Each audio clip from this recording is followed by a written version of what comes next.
आरोग्यदायी जीवनाची सुरुवात व्हावी यासाठी म्हणून कदाचित वरुण राजांना वरनं आशीर्वाद द्यायचं ठरवलंय आणि म्हणूनच निखिल आणि अंकिता ना या दोघांच्या नवीन सुरुवातीसाठी आम्हा सर्वांच्या शुभेच्छा देण्यासाठी मी संयुक्तपणे उभा आहे।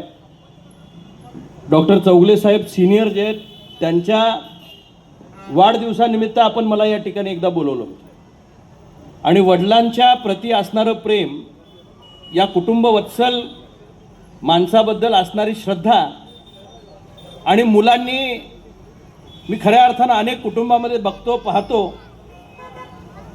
पण वडिलांचा कौतुक सोहळा कसा करावा हे मी त्यावेळी या ठिकाणी वडगावमध्ये पाहिलं होतं। ना भूतो ना भविष्यती कार्यक्रम आपण त्या काळामध्ये या ठिकाणी साहेबांचा घेतलात आणि मी लहान होतो, पण तरीसुद्धा या कुटुंबाच्या कुठल्या ना कुठल्या तरी क्षणाचा साक्षीदार होण्याचा मान मला त्या ठिकाणी मिळत असतो। आज हळवणकर साहेब आरोग्यमंत्री येणार होते, वैद्यकीय शिक्षण मंत्री येणार होते, पण कदाचित ते माझ्याच नशिबात होतं फीत कापायचं, त्याच्यामुळं ते दोघे जरी आले नसले तरी आपला खासदार म्हणून, या परिवाराचा घटक म्हणून मला हा सन्मान या ठिकाणी मिळाला। कन्येचं नाव काय विसरलं,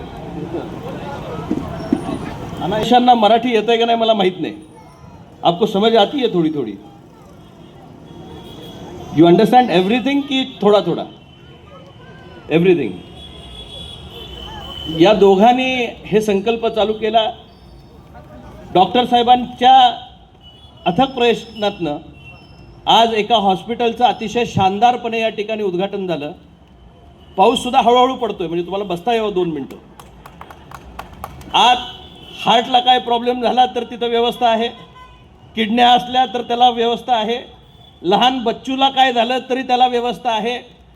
मल्टी स्पेशालिटी हॉस्पिटल वडगावमध्ये येण्यासाठी म्हणून खऱ्या अर्थानं अनेक वर्ष प्रतीक्षा होती। शासनाची प्रत्येक योजना तुम्ही या ठिकाणी लागू केली आणि मला मी विचारलं की आत्तापर्यंत किती रुग्णांना उपचार दिला, तर त्यांनी मला सांगितलं की हे नवीन चालू झाल्यापासून 200 लोकांना उपचार वेगवेगळ्या पद्धतीचे या ठिकाणी लाभ मिळाला आणि त्या 200 लोकांचं बिल किती झालं असेल तर आत्तापर्यंत 0 रुपये एवढं बिल या ठिकाणी झालंय। सर्व योजनांच्या माध्यमातून या ठिकाणी त्या लोकांना लाभ पुरवण्याचं काम चौगले कुटुंबियांनी या ठिकाणी केलंय। हळवणकर साहेब, मुख्यमंत्र्यांची योजना तेवढी अजून शिल्लक आहे। आपलं भाजपचं शिवसेनेचं राज्य आहे, मुख्यमंत्री आपल्या विचाराचे आहेत, त्यांचा प्रस्ताव जाऊन त्या ठिकाणी पडलाय। आपण मला त्याचा बेस द्या, मी निश्चितपणे त्याचा पाठपुरावा करेन आणि मुख्यमंत्री सहायता योजना सुद्धा आपल्या हॉस्पिटलला कशी चालू होईल याच्यासाठी या ठिकाणी आपण निश्चितपणे काम करू। फार वेळ न घेता, आणि वरुण राजा आशीर्वाद एवढासा देतोय तोपर्यंत ठीक आहे, नंतर ओला चिंब होऊ आपण, असा आशीर्वाद न घेता, पण प्रेमाचा ओलावा असाच राहावा या कुटुंबाच्या पाठीशी आणि तुमच्या हाताला यश यावं।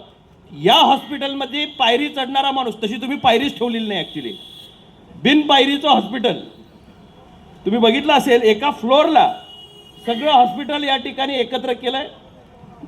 लोक म्हणायचे पूर्वी कोर्टाची पायरी चढू नये, पोलीस स्टेशनची पायरी चढू नये, हॉस्पिटलची पायरी चढू नये, डॉक्टरांनी पायरीच ठेवली नाही। त्यामुळे उद्या कोणाला ज्याला पायरी चढायची नसेल त्यानं सुद्धा आपोआप यायला काही हरकत नाही, अशा पद्धतीचं या ठिकाणी त्यांनी व्यवस्था लावलेली आहे। निश्चितच या सगळ्या कुटुंबाच्या प्रयत्नांना परमेश्वरानं आशीर्वाद द्यावेत आणि हॉस्पिटल मोठं केलं आहे, पण आधारवड ते विसरलेले नाहीत।